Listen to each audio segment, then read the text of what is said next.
त्याच्यात त्यांना मी सांगितलं की आहोत आम्ही अजून,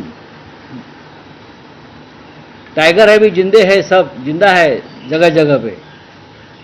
आणि 5 जुलैला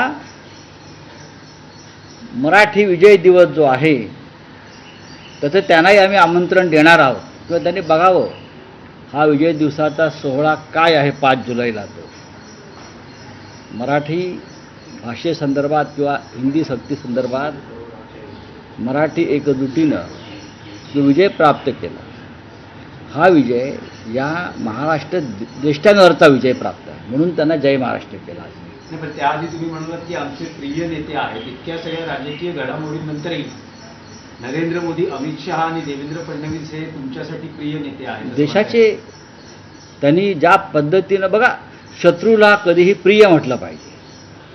शिवसेना प्रमुखांनी सांगितलेलं आहे की शत्रू हा तोला मोलाचा असायला पाहिजे. महाराष्ट्राच्या दुश्मनांना आम्ही जो काल संघर्ष झाला आम्ही त्या दुश्मनांना दाखवलं महाराष्ट्राची एकजूट काय आहे ती. Hate the sin but not the sinner. पापाचा द्वेष करा, पाप्याचा करू नका, असं एक इंग्रजीमध्ये सुविचार आहे. Hate the sin but not the Sinner.